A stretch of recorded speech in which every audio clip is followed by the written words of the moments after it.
정치평론가 서영석과 김용민 PD의 정치 토크.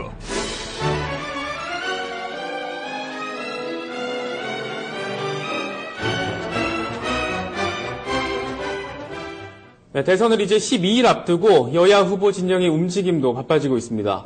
어제 전격 회동을 통해서 정권 교체를 위해 힘을 합치기로 한 민주통합당의 문재인 후보와 또 안철수 전 후보가 오늘은 부산에서 바람몰이에 나서기로 했습니다. 이제 정권 교체와 새정치를 바라는 모든 국민들이 하나가 됐다고 생각합니다. 오늘이 대선의 중요한 분수령이 될 것입니다. 많은 분들의 열망을 담아서 최선을 다하겠습니다. 안녕하십니까, 안철수입니다. 이번 선거에 분수령이 되겠다, 이렇게 이제 예, 이렇게 얘기했죠.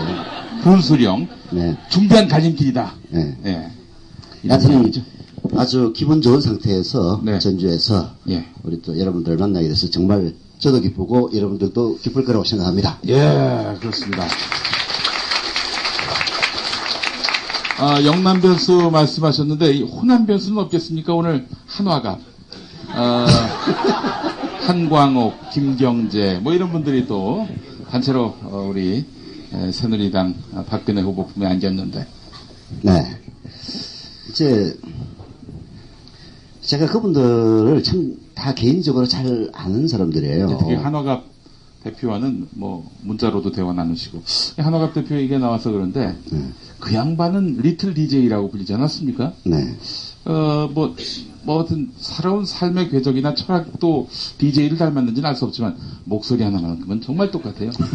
이 DJ 목소리에서 쇳소리를 빼면은 네. 한화갑이에요. 예, 안녕하십니까, 예, DJ입니다. 여기서 쇳소리를 빼면은 예, 안녕하십니까, 민주당 한화갑입니다. 세상을 넣는 게 훨씬 더 비슷해 보이네. 김대중 대통령도 제가 평민당을 오랫동안 출입하면서 바로 옆에서 지켜본 정도가 아니라 네. 매일 아침에 김대중 대통령이 바로 옆에서 아침을 같이 먹었어요. 네. 과거에 이제 방송을 들은 사람들은 뭐 아시겠습니다만은 그 동교동의 식탁이 되게 단촐합니다. 아침에는 떡과 미역국을 줍니다. 네. 그걸 먹으면서 기자들하고 이제 얘기를 하고 바로 그 옆에 그때 이제 대변인을 하던 박지원 원내대표가 앉아 있었죠. 네. 그런 시절이 어제만 같은데 김대중 대통령이 돌아가시고 참 세월이 많이 흐른 것 같아요. 네. 네. 여튼 이제 그 세 분들을 김경재 씨도 제가 개인적으로 참 잘 알고 김경재가 누구냐면은 김형욱 회고록이라는 책이 있어요. 김형욱 회고록을 보게 되면은 박근혜 새누리당 후보와 아주 가까운 최태민에 대한 이야기가 상세하게 또 수록되어 있지 않습니까? 그러니까 최태민이 그 박근혜에게 편지 한 장 보내가지고 박근혜가 그 편지를 받고 감동을 받아서 최태민을 청와대로 불러가지고 그때부터 가까이 둬서 최태민이 죽을 때까지 함께 손잡고 일을 했던 그런 배경을 소개한 대목이 있어요. 네, 그게 이제 김영욱 씨도 예. 결국은 이제 중앙정보부장을 하다가 박정희 정권 때, 네, 박정희 정권 때 하다가 이제 미국으로 도망갔기 때문에 네. 박정희 대통령이 일단 중앙정보부장 자리에서 쫓아냈어요. 네. 그게 또 화가 나가지고 김영욱 씨가 그래서 이제 미국으로 건너가서 그때부터 막 그냥 박정희 욕하고 다니는 거예요. 심지어 미국 의회 청문회까지 나가가지고 네. 박정희의 온갖 비리들에 대해서 뭐 그냥 서슴없이 거침없이 다 얘기를 한 거죠. 그러면서 이제 김경재 씨를 만나가지고 자기 자신의 회고록을 씁니다. 그래서 김형욱 회고록인데요. 그때 이제 김경재 씨가 박사월이라고 하는 필명으로 김형욱 회고록을 냈고 그게 결국은 이제 빌미가 돼서 거기에 최태민 얘기뿐만이 아니고 온갖 얘기들이 다 나와요. 그래서 이제 그 중정 해외 공작반이 김형욱을 납치해서 파리에서 살해했다. 네. 뭐 아니면은 또 양계장에서 살해했다는 얘기도 있고 일설에는 또 뭐 비행기로 데리고 와가지고 청와대 지하에서 총으로 쏴주겠다. 뭐 이런 얘기까지 이제 나올 정도로 예. 또 그것도 있었어요. 예. 그 폐차장에다가 살아있는 사람을 집어넣어가지고 프레스로 그 완전 영화 같은 이야기들인데, 여하튼 이제 그게 확인된 거는 아무것도 없죠. 근데 김홍 그만큼. 씨가 죽었는지 살았는지도 지금 현재까지는 알 수 없는 게. 근데 그 김영우 회고를 보면은 정말 박정희가 열받게 썼어요. 예.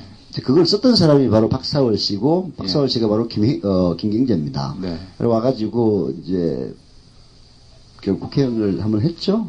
했죠. 네, 했죠. 예. 했는데, 2000년에. 되게 이제 그래요. 말하자면은, 이제 주류에서 소외된다든지, 아니면은, 이제 포대접을 받을 경우에, 네.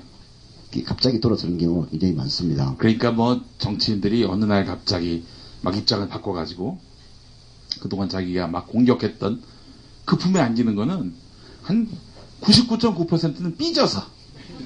그렇죠. 삐져서라고 봐야 정확한 거 아니겠습니까? 이제 삐지고, 예. 이제 뭐 이분들이 그랬다는 건 아니고, 예. 제가 이제 한 몇십 년간 취재를 하면서 지켜본 결과는, 이제 돈도 있습니다. 이제 삐졌다는 것은 주위에서 이제 소외됐다는 얘기고, 예. 또 사실 정치인들 한번 선거 나오고 하면은 돈이 굉장히 많이 들어요. 예. 게다가 이제 주류에서 벗어나가지고 예를 들어서 민주당 후보가 아니라든지, 네. 뭐 그렇게 되면은 돈만 쓰고 이제 낙선하고 하면은 경제적으로 굉장히 어렵습니다. 그 과거에 심지어는 노무현 대통령과 단일화를 했던 정몽준, 네. 그건 얼마나 많습니까? 네. 그 정몽준에 대해서도 한나라당이 엄청난 내수 공세를 펼쳤다라고 네. 이철 의원이 한번 얘기한 적도 있죠, 그죠? 네. 네. 코레일 사장 하셨던 네. 이철. 전 의원이 이제 그때 후보 단일화 국면에서 바로 정몽준 진영에 데려갔던 분입니다. 네.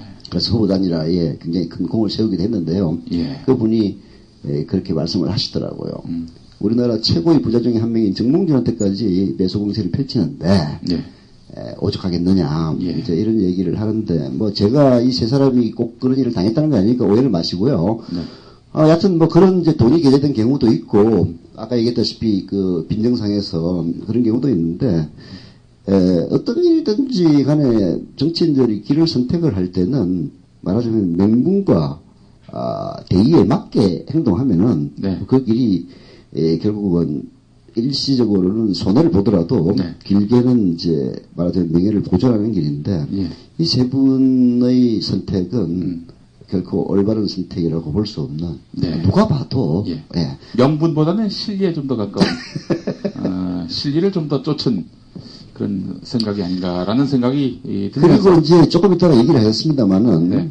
지금 그 왜곡돼 있는 네. 그 여론조사 예. 이게 아마 영향을 미쳤을 수도 있습니다.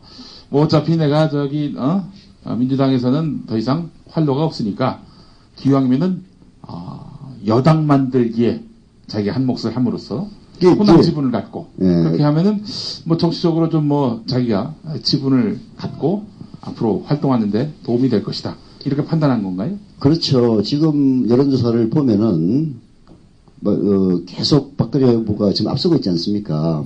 그러니까 나이 드신 분들은 이제 박근혜 될 모양이다. 네. 그리고 또 지금 방송을 갖다가 이제 거의 뭐 완벽할 정도로 예. 박근혜 쪽이 지금 장악을 하고 있단 말입니다. 네. 그래서 그런 여론조사를 방송에서 두드려대니까 박근혜가 되는가 보다. 이왕 뭐 그동안 찬밥 대접 받았는데 특히 이제 새누리당은 호남이 약해요. 두 번째는 운동권에 또 약합니다. 네. 그래서 김재 같은 사람들은 이쪽에 있으면은 큰 대접을 못 받지만은 예. 새누리당 쪽으로 가면은 엄청난 대접을 받거든요. 여기 이제 이번 세 분도 마찬가지고 이쪽에 있으면은 뭐 완전히 찬밥인데 예. 이건 또 뭐 정당은 아니지만 이른바 진보 지식인이라 불리는 사람들이 조선일보에 기고하면은 원고료가 뭐 하여튼 평범한 제가 직접 그런 오파를 받은 적이 있어요. 제가 이제 2003년도에 국민일보 정치부장을 그만두고 한 6개월 정도는 그냥 서프라이즈라고 하는 웹진을 운영하면서 있었어요. 그 뒤에 이제 매체를 만들기도 했습니다만은 예. 그때 당시 이제 조선일보에서 저한테 전화가 왔더라고요. 그래서 자기 매체에 칼럼을 기고할 수 있느냐. 기고를 하면은 원고료를 편당 거의 뭐 수십만 원대. 네. 심지어는 나중에는 200만 원까지 주겠다고 그러더라고요. 물론 깨끗하게 거절했죠. 까는 하지 마. 하고 그냥 했는데 그 정도로 이게 장당 얼마가 아니라 자당 얼마입니까 이게? 편당. 오. 그럼 한 편 쓰면 200만 원 주겠대요. 어이고. 그만큼 이쪽에서는 이런 우리 당에 우리 신문에 이런 사람도 기고한다. 우리가 정말 영향력이 있는 거 아니냐?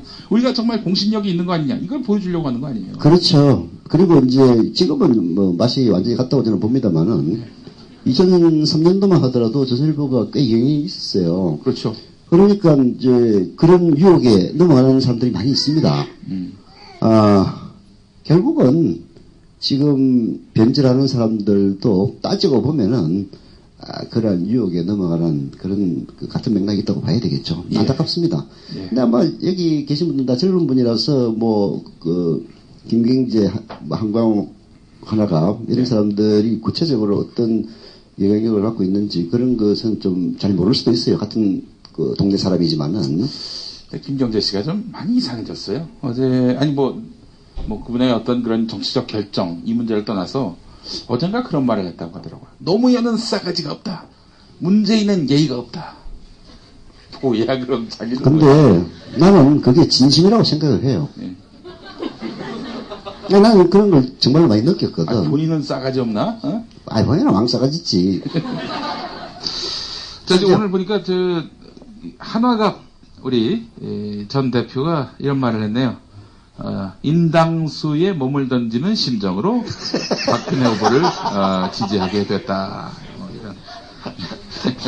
심청이가 화를 내겠습니다. 아유, 속청 없나, 이게 진짜. 자, 이제 본론 들어가죠. 자, 이 사실 저희가 꼭 한번 제대로 좀 심층적으로 깊이 있게 한번 짚어보려고 했던 것이 뭐냐면은 여론조사입니다.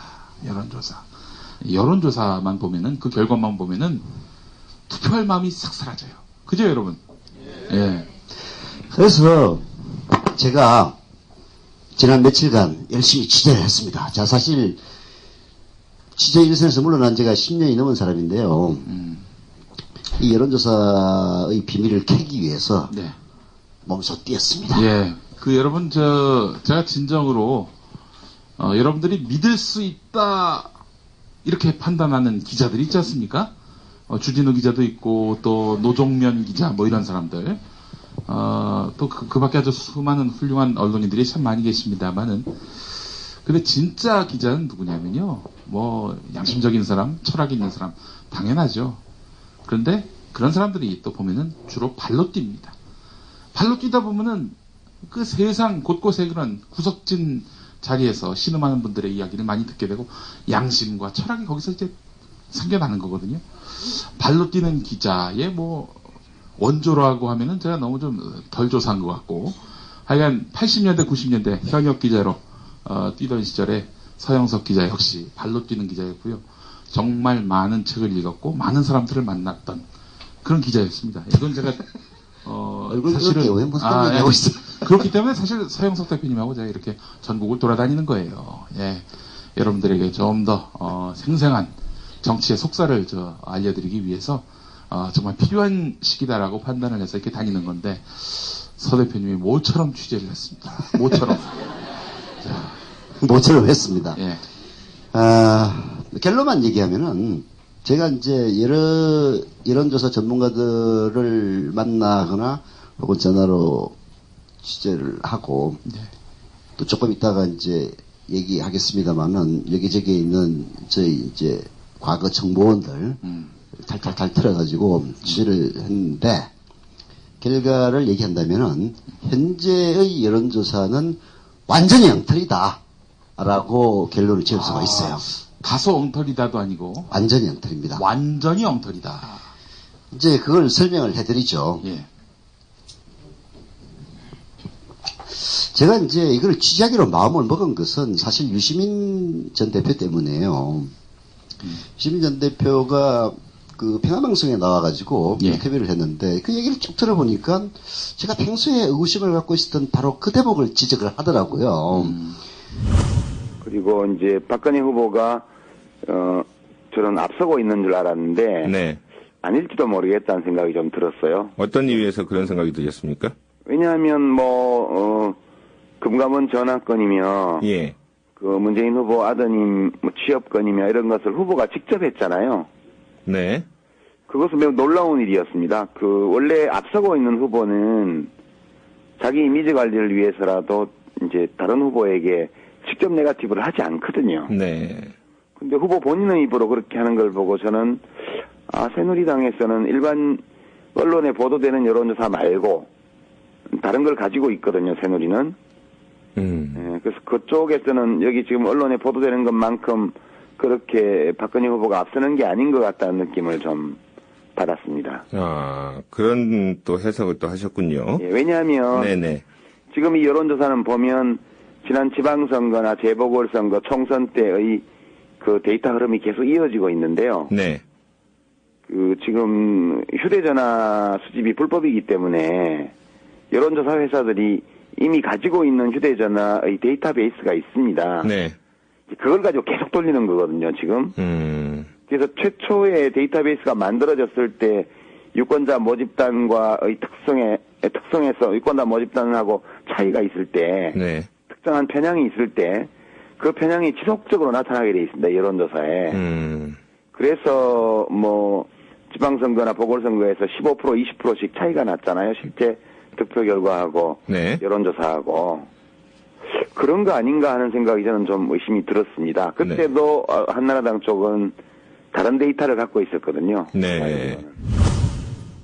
유시민 전 대표가 평화방송에 나왔던 것은 바로 그 전날 있었던 TV 토론 가지고 전화 인터뷰를 한 겁니다. 네. 유시민 대표가 이런 얘기를 하더라고요. 유시민 대표하면 또 토론의 달인 아닙니까? 네.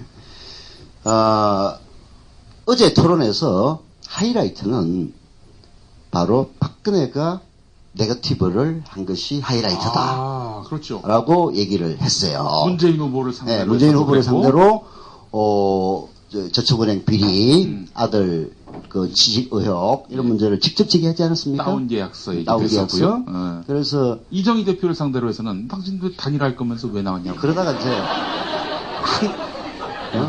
하나 먹었죠, 그죠? 그리고 또 통합진보당이 애국가도 안 부르고 국민연대라도 안 한다. 이런 식으로. 사실도 아닌데. 예. 이게 이제 네거티브를 했단 말이에요. 유시민 대표 얘기는 뭐냐면은 자기도 그 네거티브를 듣는 순간 물론 이제 문재인 후보가 훌륭하게 반응을 했습니다. 아니 그런 네거티브를 하길래 그냥 박 후보 주변에서 그런 얘기를 하는 줄 알았는데 당신이 직접 나와서 그런 얘기를 하는 거 참 유감이고 실망이다 그런 식으로 대꾸를 했잖아요. 근데 이제 유시민 대표는 그렇게 얘기하는 겁니다. 지금 여론조사대로라면은 박근혜가 훨씬 앞서가고 있는 상황인데 네. 유리한 후보는 절대 네거티브를 하지 않습니다. 네거티브는 불리한 쪽에서 하는 거예요. 게다가 안철수 표를 흡수하기 위해서 네. 새누리당에서는 우리 네거티브 하지 않겠다라고 네. 선언까지 했습니다. 선언을 했었어요, 진짜. 네. 예. 선언을 했어요. 그런 상태에서 후보가 직접 토론에 나와가지고 네거티브를 했다라는 게 유시민 대표로서는 이해가 안 간다는 거예요. 게다가 꽤 절제된 표현을 쓴다는, 준비된 원고만 이렇게 낭독하신다는 우리의 박근혜 후보가 이야기했다 하면, 그렇게 네거티브를 했다 하면 당 차원에서 네거티브를 해야 되겠다, 그런 필요 속에 있는 거 아닙니까? 갑자기 그렇죠. 흥분을 해가지고 네거티브를 한 것도 아니고. 결국은 여론조사 수치와는 다르게 새누리당은 자기 자신들이 불리하다고 느끼고 있기 때문에 그런 네거티브를 한 것이다. 네. 이런 얘기를 했어요. 이제 제가 그걸 좀 듣다가 보니까 맞아. 제가 경험한 게 있거든요. 그리고 유시민 대표가 아주 중요한 얘기를 합니다. 왜 여론조사가 틀리느냐. 사실 지난 지방선거 때부터 여론조사 단 한 번도 안 맞았습니다. 안 맞았는데 결국은 여론조사를 하려면은, 정확하게 하려면은, 표본이 정확하면은 거의 정확하게 나옵니다. 표본. 아니, 말씀을 틀리겠다는 게 아니라, 표본. 제가 강조하는 건데. 네. 자, 표본이라 하면 뭡니까? 모집단을 설정을 해서, 모집단이라는 것은 이제 대한민국이 모집단이죠. 네. 그래서 연령별 모집단이면은 10대 몇 명 이렇게 이제 모집단을 설정을 했는데 이걸 인구 비례에 맞춰서 예. 모집단을 만듭니다. 예를 들어서 인구가 1000만 명이다. 네. 그럼 모집단을 10,000명으로 압축을 하면은 모든 것이 1000분의 1로 다 줄어들어서 모집단이 네. 이제 형성이 되는 거예요. 예. 과거에는 이제 집전화번호로 가지고 모집단을 구성을 했고 그게 사실은 맞았습니다. 네. 근데 휴대전화가 늘어나면서 이게 틀리기 시작한 거예요. 예. 그러면은 휴대전화를 가지고 다시 모집단을 구성을 해서 여론조사를 해야 됩니다. 그렇죠. 근데 우리나라에는 휴대전화 번호를 수집하는 것이 불법이에요. 개인정보보호법 때문에. 네. 그래서 여론조사 기관이 갖고 있는 휴대전화 모집단은 불법으로 수집한 겁니다. 네. 이게 불법으로 수집한 것이다 보니까 엉망이지 뭐. 그렇죠. 말하자면은 정상적인 과정을 밟아서 전화번호부에 의해서 수집을 했다면은 그게 모집단으로서의 공정성을 가질 수가 있는데 불법으로 수집한 모집단을 갖고 있다 보니까 이게 맞지를 않은 거예요.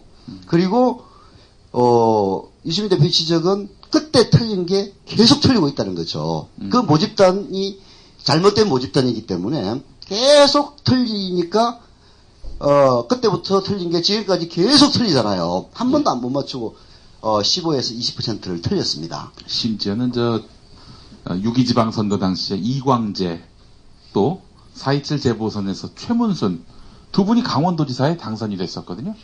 근데 두 사람의 당선을 예측한 여론조사가 하나도 없었어요. 하나도. 그 수많은 여론조사는 다 이광재하고 최문순이 지는 걸로 나왔어요.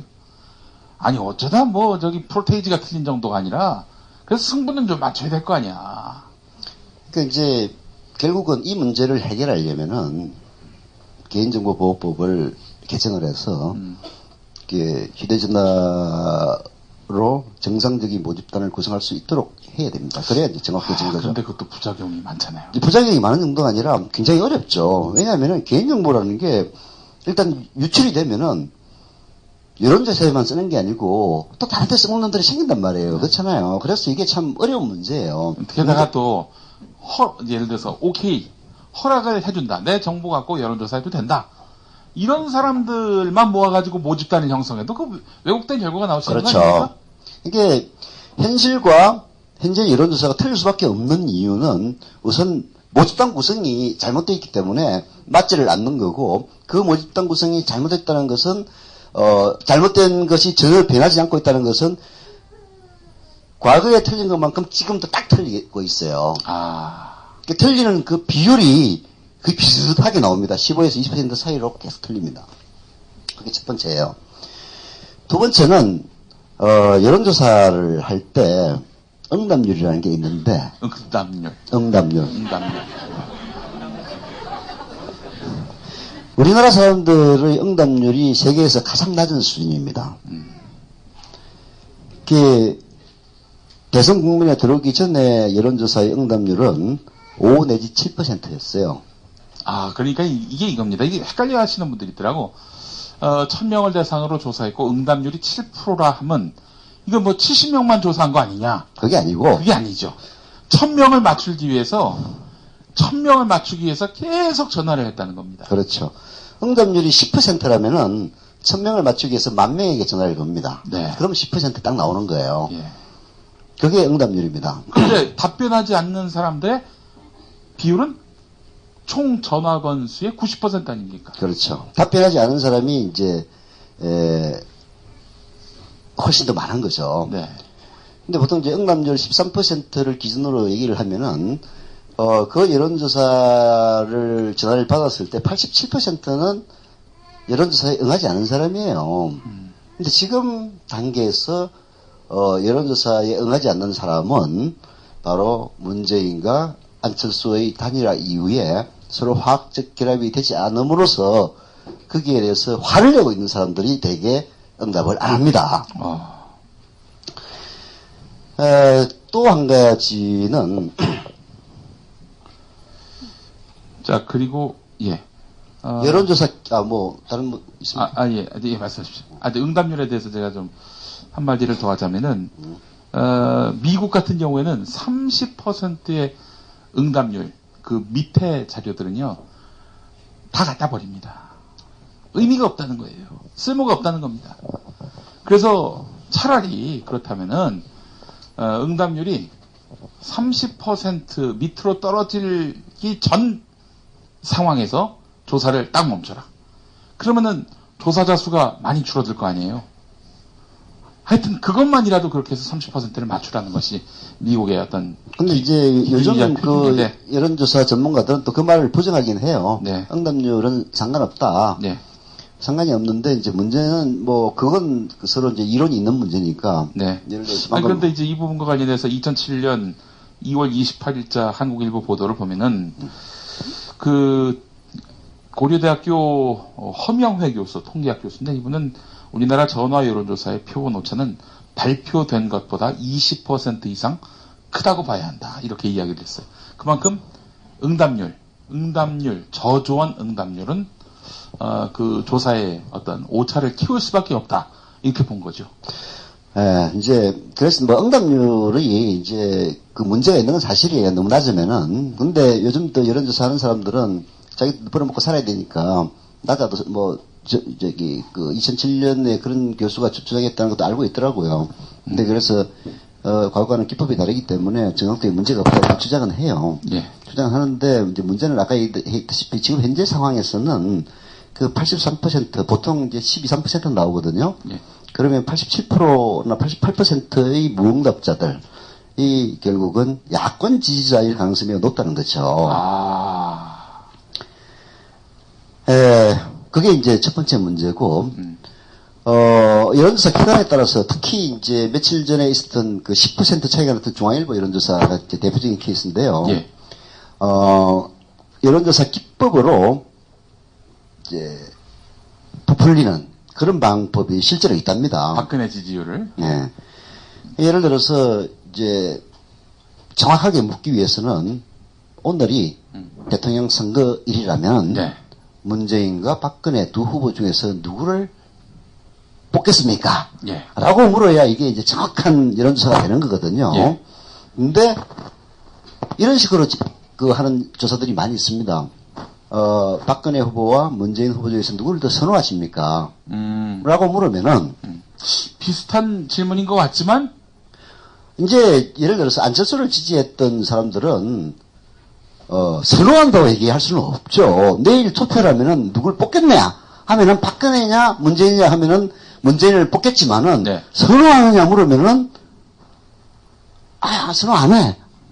라고 얘기할 가능성이 매우 높은 거죠. 안철수 지지자들 같은 경우에 문재인을 선호하지 않기 때문에 그렇다고 뭐 박근혜를 선호하는 것도 아니고 아니죠. 답을 안 하는. 답을 안 하죠. 그럼 부동층이 되고 모름 이렇게 되는 거 아닙니까? 근데 이제 그 여론조사를 받는 사람은 뭐 조금 있다가 이제 누구를 지지하느냐 뽑겠느냐가 나오겠지 예. 하고 이제 선호하느냐에서는 선호하는 사람 없음으로 이제 동그라미를 쳤는데 예. 계속 끝날 때까지 누굴 지지하느냐 안 나오는 거예요. 자, 이리 되면은 부동층이 많이 늘었다. 네. 라는 사기를 칠 수 있는 근거가 되는 겁니다. 아니 사람들이 또 부동층 모름 누가 그걸 주목합니까? 박근혜가 이기냐 문재인이 이기냐 이것만 볼 거 아니에요. 오 격차가 10%네. 와 문재인이 이제 완전히 지는구나. 이렇게 말하자면 분위기를 만들 수 있다는 거 아닙니까 이게. 그래서 이제 이 현재의 여론조사는 이제 전문가 A 무조건 틀렸으니까 믿을 필요 전혀 없다.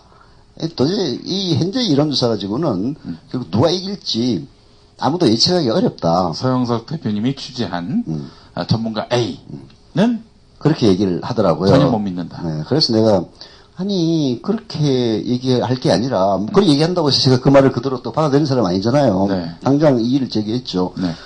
당신이 이론대로라면은 결국은 박근혜에게 유리한 여론조사가 지금 되어 있기 때문에 틀리는 건데 네.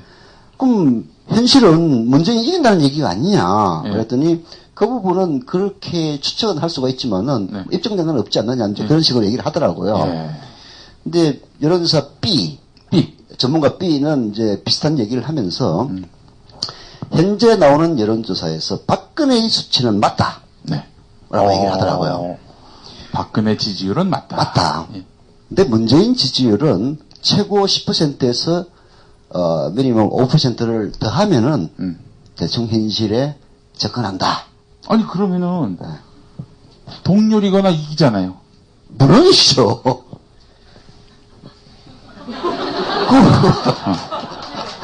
아니, 당연한 얘기를, 지금. 또 게다가 지금, 한국경제신문하고 매일경제신문 조사 결과가 나왔는데, 안철수가 적극적으로 지원할 때에는 박근혜 46.6, 문재인 46, 매일경제 같은 경우에는, 박근혜 44.3, 문재인 43.3. 그게 이제 왜 이런 수치가 나오냐면은, 이런 거죠. 그래서 그것도 물어봤어요. 물어봤더니, 이제 답이, 어떤 특정한 그 사건이 일어났을 때, 그 사건이 여론에 영향을 미치고, 그것이 조사화돼서 결론이 나올 때까지는 최소한 3일이 걸린답니다. 3일 걸린다. 왜냐? 여론조사를 요즘은 이제 부정확한 데는 하루 만에 합니다만 보통 이틀을 합니다. 예를 들어서 오늘 적극적으로 지지하기로 했다. 네. 라고 하면은 이 사실이 오늘 저녁 뉴스부터 알리기 시작해요. 네. 그럼 내일 여론조사에 들어갑니다. 예. 그럼 첫날 여론조사하고 그 다음날 여론조사를 해요. 네. 그럼 그걸 수집해가지고 분석하는데 그 다음 하루가 걸립니다. 네. 그러면은 결국은 내일 모레 글피 저녁이나 나흘 뒤 아침에 여론조사 결과가 나오게 되는 거예요. 네. 그러니까 이번 말하자면은 안철수 가세 효과는 오늘이 12월 6일이니까 12월 10일 여론조사에 정확하게 반영이 됩니다. 12월 10일. 그렇죠. 9일이나 대선, 10일. 대선 9일 앞두고. 네. 그래서 여론조사 전문가들의 이야기는 한결같이 지금 여론조사는 완전히 엉터리다. 여기에 대해서는 이론의 여지가 없이 얘기를 하더라고요. 그럼 왜 이런 여론조사가 엉터리 여론조사가 이제 벌어지고 있느냐? 그 이유는 아까 얘기했다시피 표본의 잘못이 있고, 두 번째는 이제 지난번에도 얘기를 했습니다만은 덤핑 경쟁 때문입니다. 덤핑 경쟁. 네. 이게 여론조사 기관이 굉장히 많아요. 그리고 대선 때는 그 대선 여론조사를 특정한 언론사로부터 수주하느냐 마느냐가 그 여론조사 기관이 대선 이후에 장사를 할 수 있는 네. 기반이 됩니다. 사실 정치 여론조사는요, 중요한 선거 말고는 사실 할 이유가 없잖아요. 그죠?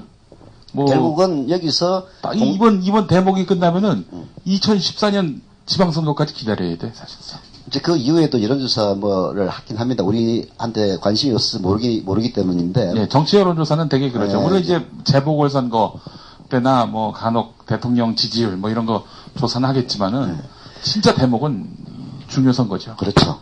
근데 그런 이제 선거 끝나고 나서도 계속 영업을 하려면은 지금 돈을 안 받더라도 자기 이름을 올려야 될 필요가 있는 거예요. 예를 들어서 한겨레신문과 어디가 공동으로 조사한 사회 여론연구소 이렇게 나와야 이제 기업들로부터 나중에 여론조사에 수주를 하는데 굉장히 편합니다. 네. 그러다 보니까 여론조사 한 건을 하는데 미니멈 1,000만 원 정도 들어요. 네. 여론사원들에게 이제 돈 주고 뭐 이렇게 하려면은. 근데 요즘 굉장히 심해가지고 뭐 500만 원으로 내려와가지고 요즘 200만 원으로 거래가 된다는 그런 아니, 얘기가 있어요. 1,000만 원 여론조사가 200만 원으로요? 그렇죠. 그러니까 허허. 결국은 이제 이 선거 이후의 생존을 위해서 결국은 싸게 하는 거죠. 싸게 하다 보니까 이 여론조사가 제대로 될 리가 없는 거예요. 그렇지 않습니까? 부정확도를 높이는 이유가 되는 거죠.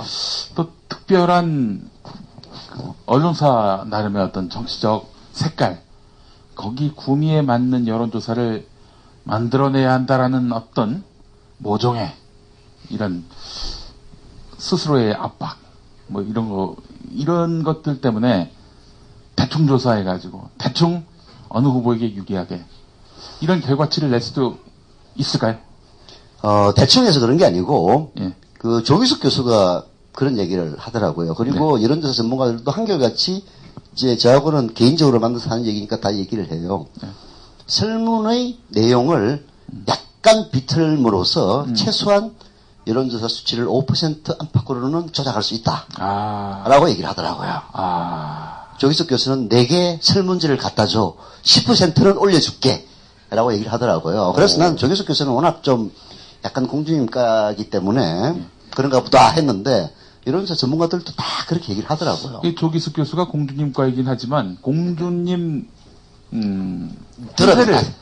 공주님 행세를 할 만큼 자신한테 굉장히 완벽한 사람이잖아요. 예, 아니 뭐 지적 공주님이시니까. 아니 근데 예, 유명적 공주인 유신 공주하고는 다르죠. 그분의 과학적 분석은 제가 너무나 존경하지 않을 수 없는데 지난 총선은 김용민 탓이 아니다. 이런 아주 훌륭한 결론을 저기 문재인이 이긴다 이거 그대로 들었습니다. 너무 감동하더라고.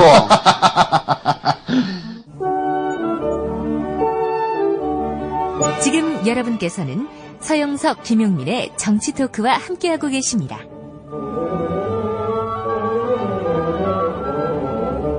이제 그렇게 쭉 취재를 하고 결정적인 취재에 들어갔습니다. 예. 그것도 사실 유시민 대표 덕분이에요. 네. 유시민 대표가 이제 데이터베이스가 틀렸다. 그 일정한 말하자면 오차 편향성을 보인다는 거예요. 15% 틀렸으면 그 다음에도 15% 틀리고 그 다음 선거에서 또 15% 틀리는 거야. 왜? DB가 잘못되어 있으니까. 라고 얘기를 하시면서 한나라당에는 새누리당에는 다른 게 있다고 들었다라고 한마디 하고 넘어가요. 새누리당에는 지금 시중에 나와 있는 여론조사 결과와는 다른 결과가 있다? 다른 데이터베이스를 갖고 있다. 다른 데이터베이스를 갖고 있다? 이게 아까 얘기했다시피 여론조사가 틀리는 게 휴대전화 DB를 이제 합법적으로 입수하기가 어렵기 때문에 그 사람의 이름, 또 사는 곳, 나이, 뭐 직업 이런 거. 네, 그렇기 때문에 결국은 제대로 DB를 모집단을 구성을 못하니까 계속 틀린단 말이에요. 예. 근데 새누리당에는 다른 게 있다. 라고. 다른 게 있다? 네. 그러면은 이를테면은 휴대전화, 사람 이름, 지역, 연령, 뭐 이런 것들이 나와 있는 데이터베이스를 있다. 이런 얘기죠. 새누리당이 갖고 있다? 그러면 새누리당의 자료는 좀 더 정확하다는 얘기 아닙니까? 그렇죠. 정확하게 이제 이 방송을 나중에 듣고 예. 새누리당에서 이제 지랄하는 걸 막기 위해서 예. 정확한 멘트를 내가 소개를 해드리죠. 예. 지금 여론조사는 보면 지난 지방선거나 재보궐선거, 총선 때의 데이터 흐름이 계속 이어지고 있는데요. 예, 그 틀린 흐름이 계속 이어지고 있는데 지금 휴대전화 수집이 불법이기 때문에 예. 여론조사 회사들이 이미 가지고 있는 휴대전화의 데이터베이스 그걸 가지고 계속 돌리는 거거든요. 지금. 예. 그래서 최초의 데이터베이스가 만들어졌을 때 예. 유권자 모집단과의 특성에서 유권자 모집단하고 차이가 있을 때 특정한 편향이 있을 때 그 편향이 지속적으로 나타나게 되어 있습니다. 예. 지속적으로 틀린다는 얘기예요. 예. 여론조사에서 그래서 뭐 지방선거나 보궐선거에서 15% 내지 20% 차이가 났잖아요. 실제 득표 결과하고 여론조사하고 예. 그런 것 아닌가 하는 생각이 저는 좀 의심이 들었습니다. 예. 그때도 한나라당 쪽은 다른 데이터를 갖고 있었거든요. 예. 바로 이 대목입니다. 제가 알기로는 이걸 이제 취재를 했습니다. 이런 이런 유시민 전 대표의 발언을 말하자면은 아니 이제 왜 내가 이게 주목을 했냐면 제가 몇 년 전까지 이제 인터넷 매체를 운영을 하고 있었는데 그때는 한나라당이죠. 한나라당 출입하는 기자들한테 그런 얘기를 얼핏 들은 적이 있어요. 한나라당은 일반 여론조사와는 달리 굉장히 정확한 내부 여론조사를 하고 있다. 여의도 연구소 같은 데서 그런 얘기를 하더라고요. 예. 그 생각이 딱 난 거야. 내가 자식들은 왜 정확하지? 근데 유시민 대표 얘기가 바로 그 얘기 아닙니까? 실제 한나라당 쪽에서는 다른 데이터를 갖고 있거든요. 그래서 제가 이제 과거에 저희 정보원들을 풀 가동을 해서 알아봤습니다. 증거는 없어요.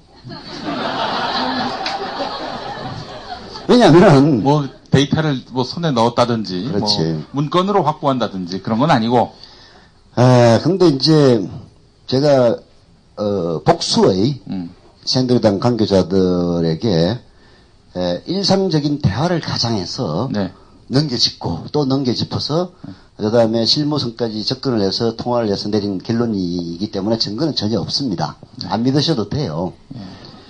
근데 상식적으로 볼 때, 이제 결론부터 얘기하면은, 새누리당 내부의 여론조사를 하고 있는 건 사실이고, 네. 그 여론조사에서는 박근혜가, 근소하게 뒤지고 있는 상황이다. 그래서, 새누리당에서는 비상이 걸렸다. 네. 이제 이렇게 설명을 하더라고요. 네.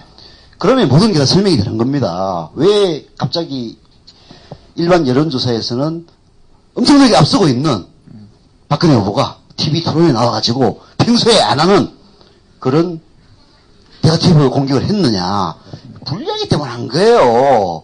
불리한 쪽에서 항상 네거티브를 하는 겁니다. 야당도 불리할 때 마구 폭로전으로 나가는 겁니다. 그 사람 얘기는 그런 정도였어요. 실제로는 뒤지고 있다. 이제 제가 100% 얘기를 또 못해야 되는 그런 대목도 있습니다. 왜냐하면, 법적인 문제도 있고, 상대방 보호의 문제도 있기 때문에, 여하튼 이제, 그런, 말하자면은 외부에 알려진 것처럼 박근혜가 앞서고 있는 건 아니다. 실제로는 뒤지기도 하고 있고, 따라서, 굉장히 내부적으로는 어려운 싸움을 하고 있는 것이기 때문에 외부에 드러나는 멘트들을 보면은 그런 것들이 짐작할 수 있는 부분들이 있을 것이다. 이 취재 시점이 언제입니까? 네? 취재 시점이 언제입니까? 바로 어제 그제죠. 어제 그제. 그러니까 안철수의 적극 지지 입장 표명 전이죠. 그 전. 그렇죠. 그래서 내가 다 생각을 해보니까 현재 여론조사는 여론조사 전문가들이 이구동성으로 완전히 순엉터리고 우리도 믿지 않는 여론조사다. 다만 언론사하고 여론조사를 하긴 해야 되니까 틀린다는 거 뻔히 알면서 이제 돈 받고 하는 거다라고 얘기를 하고 또 새누리당에서 제가 취재한 바에 따르면은 현재의 여론과 전혀 달리 그 사람도 정확하게 얘기해 주진 않아요. 예를 들어서 내부 자료를 내한테 갖다 줬으면은 그야말로 여기서 흔들고 얘기를 할 건데 네. 전화로 추궁하고 뒤로 넘겨짚고 해서 내린 결론은 지금 박근혜 후보가 내부적으로는 뒤지고 있는 그런 상황이기 때문에 오히려 더 일종의 그 무슨 효과라고 있어요. 밴드 외근 효과인가? 예, 그런 효과를 겨냥을 해서 지금 새누리당이 박근혜 후보가 앞서고 있다라는 것을 과대 선정함으로써 예. 여기 유권자들 중에서 이게 야당을 강력하게 지지하지 않는 사람들 여론조사를 할 때 물어보면은 당연히 문재인이라고 하지만은 네. 바빠 죽겠는데 오늘 꼭 문재인 찍기 위해서 나의 모든 것을 희생하고 가겠다라고 생각하지 않는 사람들에게는 이 여론조사가 효과가 있습니다. 네. 박근혜 이럴 건데 오늘 바쁜데 투표 안 하지. 라는 이제 말하자면은 그 부동층의 확산을 겨냥한 고도의 정치 공세다라고 결론을 내렸는데 네. 저는 그게 충분히 동감이 됐습니다. 자, 방금 이 뭔가 이게 프레스 바이플인가요? 예. 인터넷 신문을 보니까 말이죠. 황태순 위즈덤 센터 수석 연구위원 아마 새누리당 플러스 자유선진당 그리고 민주통합당 플러스 통합진보당 어느 쪽이 좀 더 표를 많이 얻었을까요? 총투표수에서. 예, 민주통합당 플러스 통합진보당이었습니다. 야권 연대가 네. 12만 표를 더 얻었죠? 예, 그렇습니다. 보수가 932만 표, 야권 연대가 944만 표. 근데 최종 투표율이 54.3% 굉장히 저조했어요. 그래서 이제 투표율로 이제 넘어갈게요. 네, 그래서 이 진보 대 보수 연합 대결로 갈 경우에 진보가 유리하다 이렇게 황태순 씨가 이야기를 했고 김행 아시죠? 네. 예, 우리 2002년 선거 당시 정몽준 캠프에 대변인을 했었죠. 예, 그 전날에 단일화 파기 선언을 했던 그분. 중앙일보 원래 여론조사 전문 기자로 출발했습니다. 네, 이분 이야기도 지금 이 진보가 유리한 구도다 이렇게 이야기를 했다고 하네요. 그래서 서 대표님 이야기가 완전히 저는 일관되게 이 얘기를 갖다가 했죠. 벌써 한 달 전부터. 10% 벌어졌다 이 얘기해서 한번 좀 서 대표님한테 어떻게 보시냐고 물어보니까 이겨 이렇게 얘기를 하시던데. 자, 그럼 얼마나 이길 것이냐. 예. 근데 이제 이런 구도가 굉장히 전 좋다고 생각하기 때문에 네. 그냥 믿거나 말거나 이길 거야 라고만 얘기를 했어요. 왜 그러냐. 불리한 게 강력한 지지자들에게는 좋습니다. 말하자면은 불리하기 때문에 뒤집기 위해서 자기 혼자만 투표하는 게 아니고 예. 주변에 있는 모든 사람들 투표하기 위해서 예. 지금 거의 미친 듯이 예. 하고 있습니다. 아니, 근데 뭐, 물론, 사실은, 물론, 박빙으로 뒤질 때나 효력이 있는 거. 지금 한 20%, 30% 차이가 나버리면은, 그건 뭐, 투표할 마음이 있겠어요? 그런데도 이겼잖아요. 이겼잖아요. 누구냐. 강원도지사, 이광재, 최문순. 참 기가 막혀요. 그러니까. 보면은, 예. 현재 얼마나 이길 것이냐에 대해서 이제 재미로 말씀을 드릴게요. 뭐, 이기니까 투표 안 해야 되겠다. 이제 이런 얘기도 조금 이따 하겠습니다만은. 지금 이제 여론조사 자칭 전문가들 중에서도 이제 사실 여론조사 전문가라는 사람들이 뭐 저도 어찌 보면 거꾸로로 마찬가지일 수도 있는데 이제 말하자면 자기가 지지하는 정당에 유리하게 관측하는 그런 경향들이 좀 있죠. 그죠? 게다가 요즘 이제 TV라든지 뭐 종편에 등장하는 사람들은 뭐 한 사람은 예외가 있나? 뭐 네. 거의 한 대부분이 이 박근혜를 지지하는 노골적으로 네. 지지하는 사람들입니다. 그래서 투표율이 노무현 대통령이 당선됐던 2002년에는 70%였습니다. 정확하게는 70.3%가 그랬을 거예요. 그죠? 맞습니다. 네. 그 다음에 2007년에는 63%였죠? 네. 이게 이명박 때는 뭐 거의 대세가 결정된 상태에서 투표가 이루어졌기 때문에 투표율이 확 떨어졌죠. 네.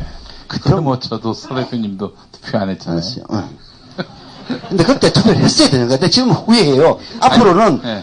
아무리 불리해도 반드시 투표하겠다라고 생각합니다. 저도 그 생각입니다. 네. 그때 사실 왜 그때 그랬냐면은 괜히 나도 투표를 해가지고 투표율을 올려주면은 당선될 이명박에 힘을 실어줄 것 같아가지고 김이 센 것도 있지만은 그래서 이렇게라도 나의 저항의 의사를 표시해야 되겠다. 저는 진짜 한 번도 투표 걸은 적 없었거든요. 아무리 멀리 있어도 반드시 그날 와서 투표를 했었습니다만은 그날은 정말 하기 싫더라고요. 그냥 집에 와서 그냥 이불 덮고 잤어요. 그냥. 그래서 63%가 나왔는데 네. 지금 전문가들은 대개 66%라고 점을 치고 있습니다. 네. 근데 66%면은 제가 보기에는 근소하게 이길 거예요. 30만 표 이내의 차이로. 근데 이제 제가 아는 그 여론조사 전문가가 돈 들여가지고 최근에 한 3일 전인가 총선 시뮬레이션을 해봤대요. 그것도 네. 뭐 틀린 DB 갖고 하니까 뭐 꼭 맞다고 볼 수는 없는 건데 거기에 나온 투표율은 70%가 나왔대요. 네. 70%가 나오면은 최소한 100만 표 이상 차이로 이깁니다. 이건 뭐 거의 과학적으로 나온 결과예요. 이번 대선이 70% 정도 예상된다?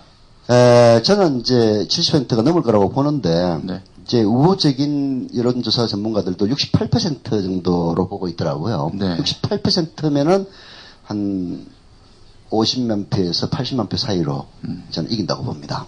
근데 66%가 되면 진짜 예측하기 어려운 그런 선거입니다.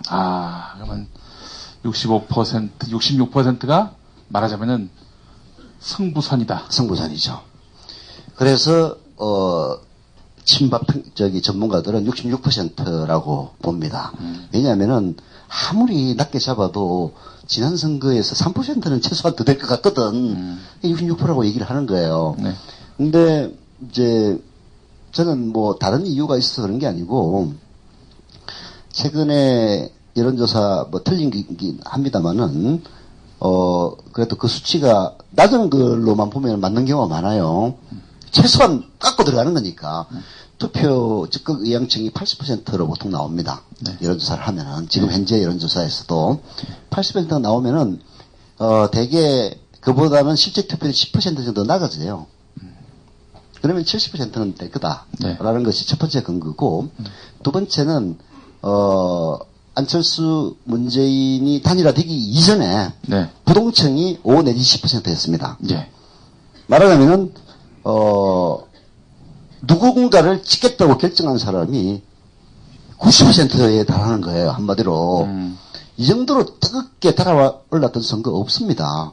거의 일로 상김이 대결했던 87년의 열기와 거의 비슷해요. 그때, 투표율이 87%가 나왔습니다.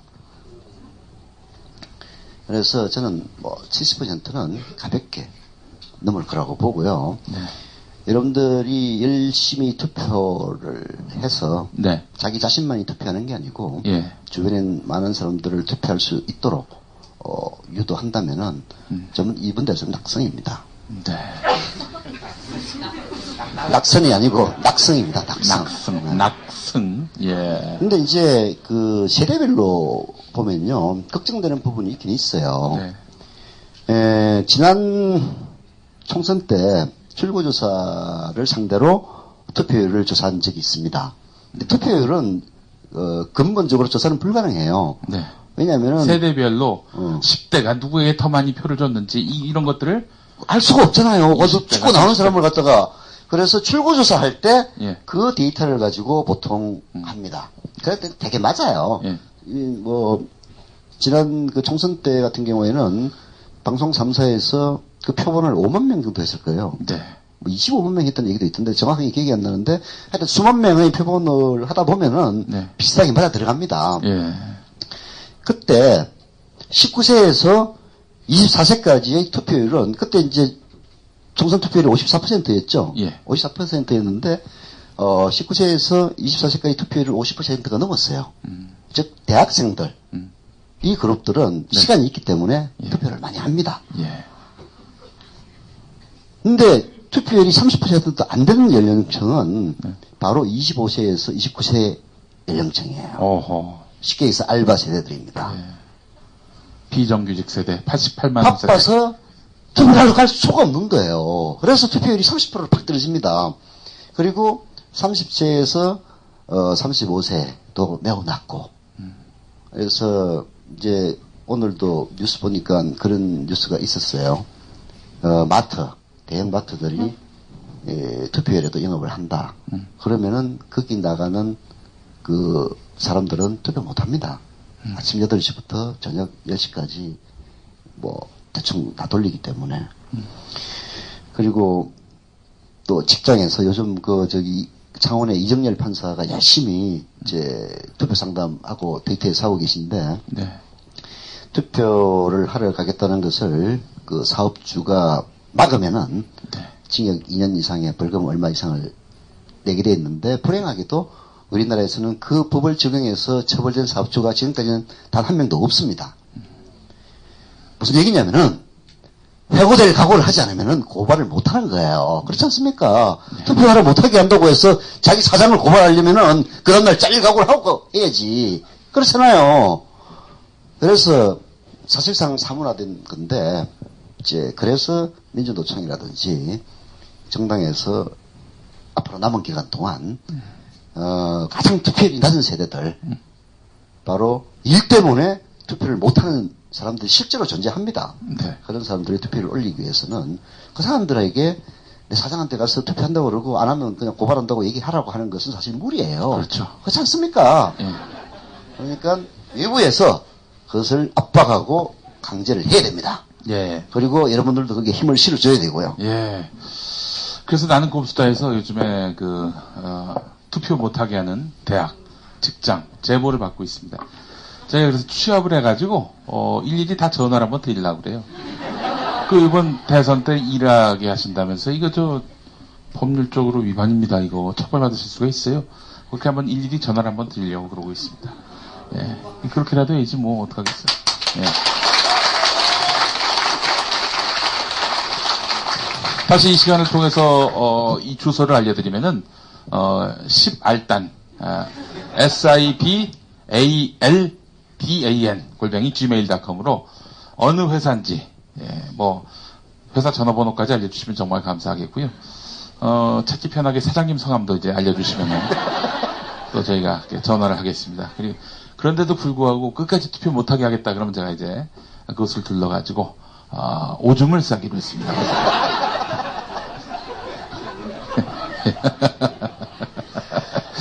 근데 이제 그걸 할 때 말이에요. 네. 민주노총과 연합을 해서 하면은 사실 사업주들도 굉장히 큰 압박을 느낍니다. 네.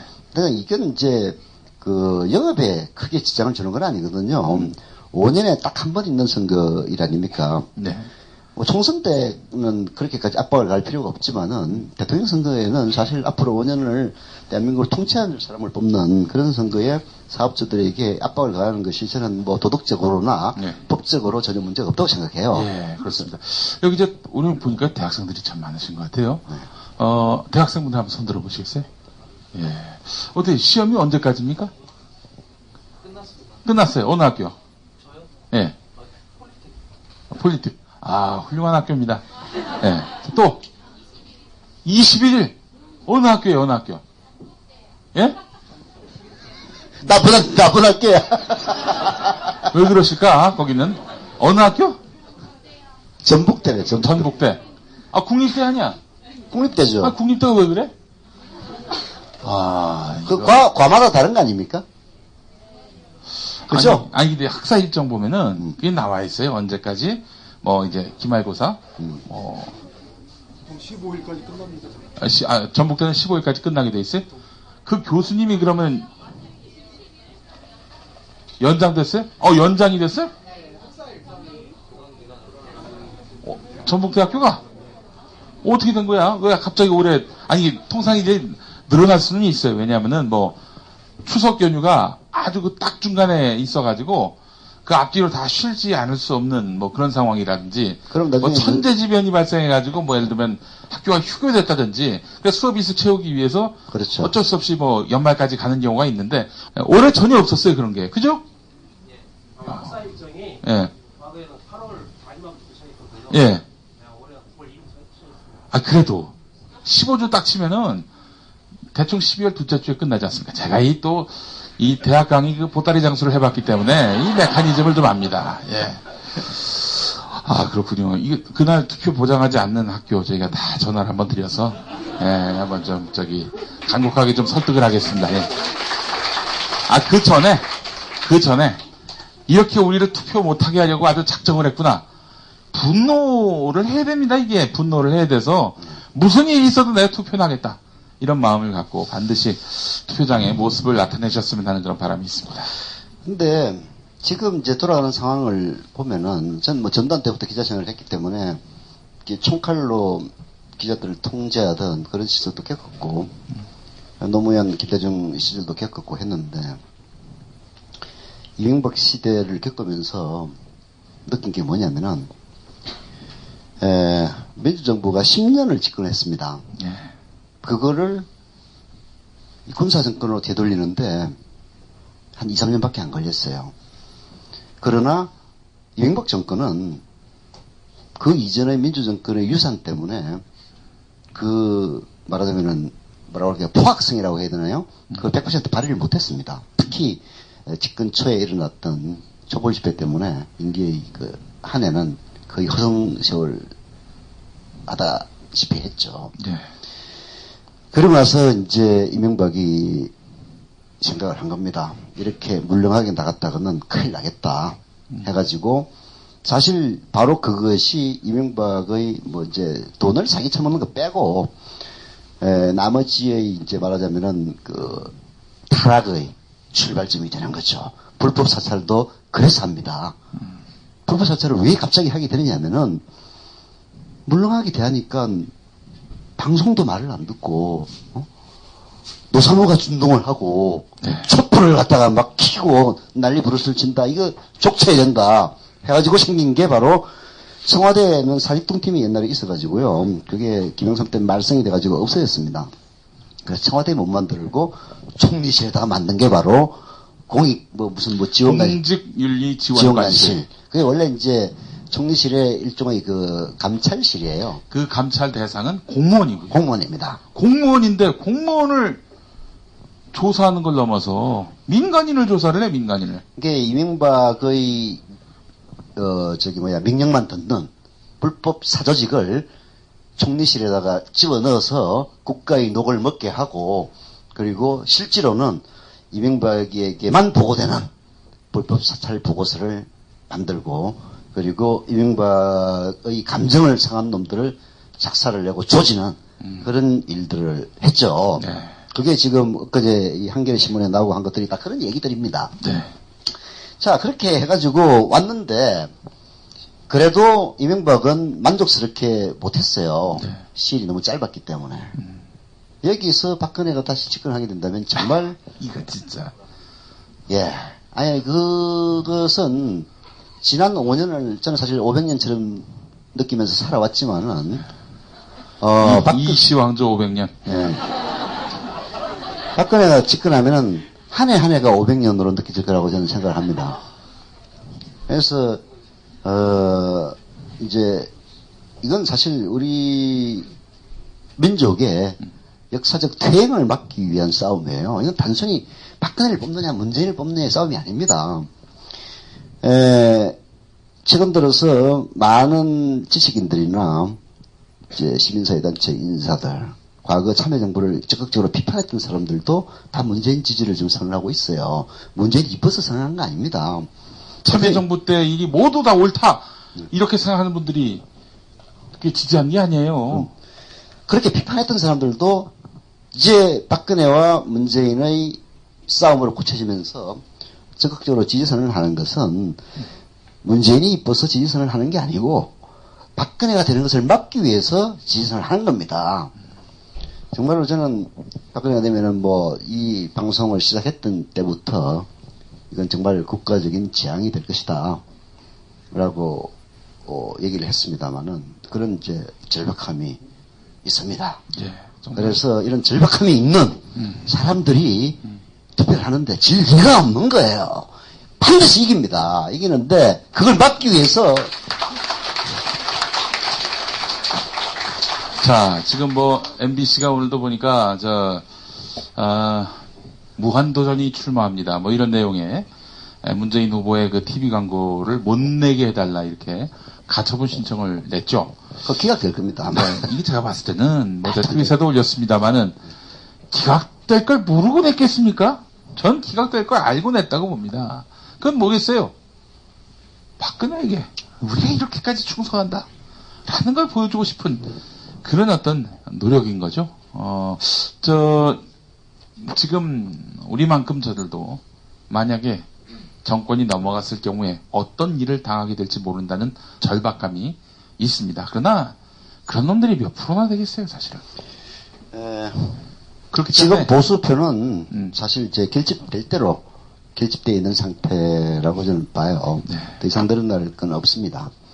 근데 확장성이 거의 없습니다. 결국은 이제 확장성의 싸움인데, 그 확장성이 결국은 안철수 현상이다라고 이제 보통 얘기를 하는 거고, 안철수 전 후보가 좀 뜨뜻미지근한 그런 이제 태도를 보일 때 열을 내는 사람들이 많은 것도 그 확장성을 갖고 있는 사람이 우리는 이렇게 절박한데 그 절박함에 호응을 안 해주니까 이제 나오는 그런 말하자면은 반응이라고 볼 수가 있죠. 근데 저는 안철수 후보가 이 시점에 선언한 게 결코 늦었다고 생각하지 않습니다. 왜냐하면 12월 13일부터 여론조사 공표 금지에 들어갑니다. 그때부터는 12월 12일까지의 여론조사 결과만 공표할 수 있고요. 그렇죠. 13일 날 여론조사 결과가 나올 수는 있습니다. 네. 그러나 12일까지 한 조사만 나오는 거죠. 예. 그러나 우리는 대략 이런 정보원 저런 정보원을 통해서 13일 이후에 여론조사 결과를 또 저희는 접할 수 있을 겁니다. 아마. 네. 나름대로 노력을 하면은 예. 이제 언론사에는 그거 어떻게 궁금해서 이게 또 알려드리고 싶지도 한데 그 참. 네. 예. 언론사에서는 저희가 계속하죠. 어떤 뉘앙스로 방송을 하는지를 참 주목하시면은 괜찮겠네요. 예. 그래서 제가 생각하기에는 11일, 12일 날 아마 상상을 초월하는 방식의 여론조사를 통해서 박근혜가 한 30% 앞서고 있다라고 구라치는 친박신문이 전 분명히 나올 거라고 봐요. 왜? 투표 의혹을 꺾어야 되니까. 씨발, 저 30%가 어떻게 이기냐, 우리가 투표한다고. 라고 쏙을 것 같지? 라고 해줘야 됩니다. 오늘 저 여론조사 전문가로부터 들은 얘기인데, KBS 조사 결과가 나왔다고 하더라고요. 근데 8% 뒤지는 걸로, 문재인 후보가. 근데 이게 안철수 후보의 적극적 협력, 지원, 이런 그 입장이 발표되고 나서 조사한 것이 아니기 때문에 이 조사를 내놓는 거는 무리가 있는 거죠. 예, 자, 그렇다면 KBS가 만약에 이 8% 차이, 이걸 보도하게 된다면 안철수 후보의 그런 협력 지원 방안 발표 이전에 조사했다라고 밝히거나 아예 보도하지 않거나 해야 되는데 어떻게 할지 이제 두고 봐야죠. 오늘 밤에 만약에 그런 설명 없이 그대로 낸다. 잠시 후 한 20분 뒤에 그대로 낸다. 그건 뭘까요? 당연히 아니 안철수가 이렇게 협력 지원을 하는데도 밝혔는데도 8% 차이야? 아 이거 지는구나. 이런 공작이 틀림없이 개입된 것이다라고 우리는 보지 않을 수가 없다. 그런 점에서 이제 보면은 오늘이 6일이지 않습니까? 예. 그러면은 이제 오늘 안철수 후보의 적극 지원 그리고 내일은 오늘 선언만 했고 예. 내일부터는 직접 지원에 나섭니다. 네. 그러면 내일쯤이면은 이제 국민들이 매체를 통해서 거의 안다고 봐야 되거든요. 그죠? 예. 그러면은 7일, 8일 조사가 9일날 발표돼요. 네. 그래서 9일날 되는 발표가 진짜 발표입니다. 네. 그리고 여론조사 전문가들의 이야기는 월요일날 발표되는 여론조사가 가장 문재인에게 유리하고 또 정확한 여론조사가 나온다고 해요. 왜냐? 평소에 평일에 집에 있는 사람과 주말에 쉬는 사람과 다르다는 거죠. 휴대폰 조사도 마찬가지입니다. 평일에 휴대전화로 전화를 걸어봐요. 젊은 사람들 그 시간에 여론조사 한다고 직장에서 전화 받을 수 있습니까? 끊어버리지 그냥. 그렇기 때문에 주말 조사가 가장 정확해요. 그래서 12월 10일이 바로 월요일입니다. 네. 그죠? 그래서 안철수 후보 전 후보가 그동안 좀 미적거린 점이 없진 않지만은 이런 말하자면은 여론조사를 이용한 여권의 공작을 막아내려면은 지금이 사실 최적의 시기를 저는 잡은 거라고 봐요. 오늘부터 활동함으로써 그 이론이 9일부터 반영이 되기 시작합니다. 그러면 9일, 10일, 10일, 12일까지만 할 수가 있어요. 근데 그 기간이 길면 길수록 매체를 장악하고 있는 게 지금 박근혜이기 때문에 예. 또 어떤 기상천외한 방법을 동원해가지고 어제 우리 봤지 않습니까? 이정희한테 완전히 개 발렸다고 볼 수 있는 박근혜를 보호하기 위해서 하루 종일 뜨던 그 종편과 YTN 정말 진짜 지긋지긋하더라고요. 야 이렇게 호환무치하고 설면피하고 나도 기자생활 해봤지만 이렇게 진짜 도의를 완전히 싸그리 던져버린 그런 보도 처음 봤어요. 오늘 어제 저희가 서울 벙커원에서 그 노종면 전 YTN 노조위원장과 이제 북콘서트 사회를 봤는데 노종면 위원장도 정말 이 언론에 아주 거의 뭐 막장을 본 것 같다라는 이야기를 할 정도로 어떤 보도의 기본이 상실된 그런 세상입니다. 이런 세상에 권력이 언론을 장악했다고 그 언론을 통해서 국민을 기만해도 속아 넘어가는 국민이라는 사실이 입증되는 선거 결과가 나온다면은 정말 참 우리는 너무 슬픈 상황이 될 것 같아요. 그래서 제가 며칠 전에 그 프랑스하고 어느 매체인지는 말씀 안 드리겠습니다만 아니 저기 얘기해도 되겠다. 뭐 낙검수 어제 저희가 녹음을 했거든요. 봉주 24회 뭐 내일이나 뭐 나올 것 같아요. 예. 그죠 3일 만에 빨리 한 40일 안 쉬다가 그 저기 지난번에 그 봉주 23회 나오고 나서부터는 저한테도 그렇게 얘기를 했어요. 네. 미니멈 일주 1회 평균 일주 2회는 나올 거다. 네. 여러분들 안심해도 됩니다. 뭐 사실 제 투쟁이 좀 있었습니다. 예, 이게 우리가 이 대선 국면에 이게 놀아서야 되겠냐 뭐 이런 뭐 농담이고 거기서 이제 제가 얘기한 건데 프랑스하고 독일의 합작 방송이 있습니다. 아르테 TV라고 거기 기자가 얼마 전에 저를 취재해 왔어요. 물론 저만 취재한 건 아니겠죠. 한국 정치와 대선과 관련한 그런 취재였고 선거 직전에 아마 방송이 될 거라고 하더라고요. 외신이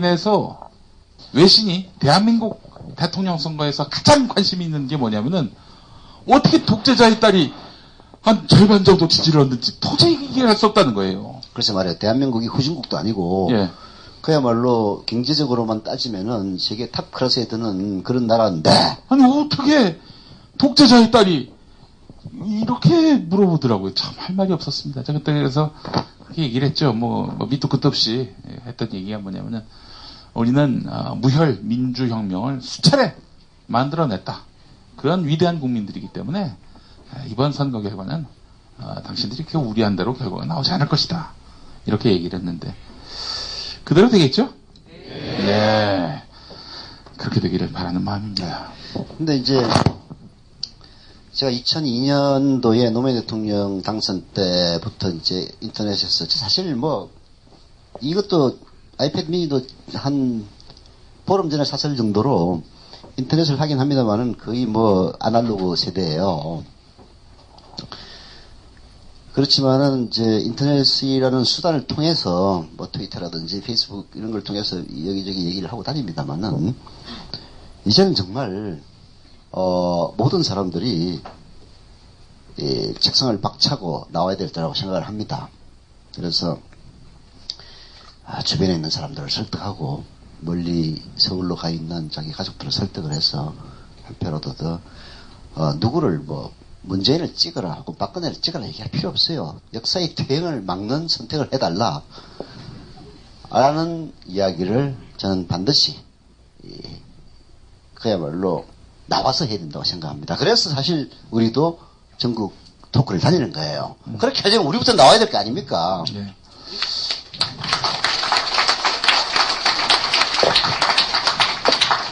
자, 저희들의 뭐 예측이 너무 낙관적이다, 긍정적이다 이렇게 보시는 분들도 있겠습니다만은 전제가 있습니다. 높은 투표율. 근데 그 투표율이 높아질 것이다라는데도 다소 낙관하고 있는 것이 우리 각하가 투표 근육을 키우셨고 투표하게끔 동기부여를 어마어마하게 하셨습니다. 민주정부 3기가 만약에 민주정부 3기가 추천된다면은 이건 뭐 내가 봤을 땐 한 90%는 우리 각하의 공헌이 아닌가 네, 그런 생각을 해보면서 각하에게 감사패를 전해드리고 싶어요. 감옥에서. 예.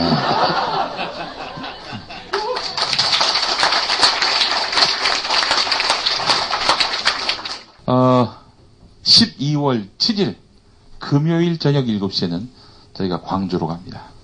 광주 서구 금호동 781번지 5호 광주 시청자 미디어 센터에서 행사가 있게 됩니다. 많은 분들 참여해 주시기 바란다는 말은 팟캐스트 방송 듣는 분들한테 하는 겁니다.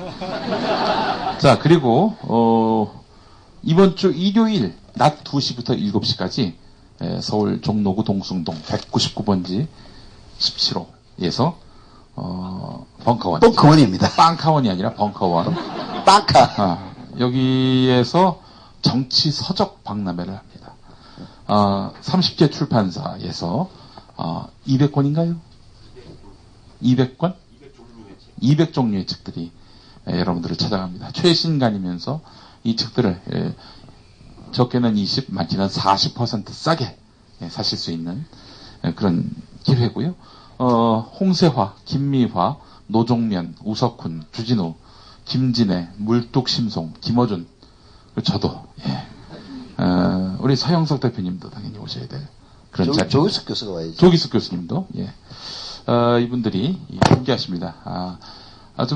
그동안 그 출판사에서 이제 회수를 했지만 지금 다시 봐도 너무 소장할 만한 그런 책들도 나오니까요. 여러분들 30개 출판사에서 굉장히 브랜드 있는 출판사들입니다.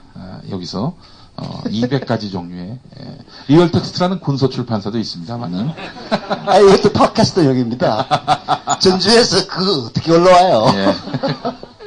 자, 많은 분들의 참여를 바라겠습니다. 자, 그리고 12월 10일 다음 주 월요일 저녁 8시에는 또 벙커원에서 TV 토론 감사하게. 예, 그렇습니다. 제2차 TV 토론 감사회가 있습니다. 서영석, 김용민의 정치 토크를 겸한 그런 행사가 되겠습니다. 깜짝 놀랄 만한 게스트도 저희가 지금 섭외 중입니다. 네. 기대하셔도 좋겠습니다. 네, 오늘 전라북도 전주시 덕진구 네. 네. 전라북도 전주시 덕진구 금암동 664번지 44호 2층 카페 길 위의 커피에서 진행한 서영석, 김용민의 정치 토크 전주 강연 행사를 모두 마무리 짓겠습니다. 여러분 길 위의 커피 많이 들러주시고요. 전화번호가 지역번호 063-278-2460번입니다. 이게 장소를 빌려주시니까 또 이렇게 홍보를 해야지. 예.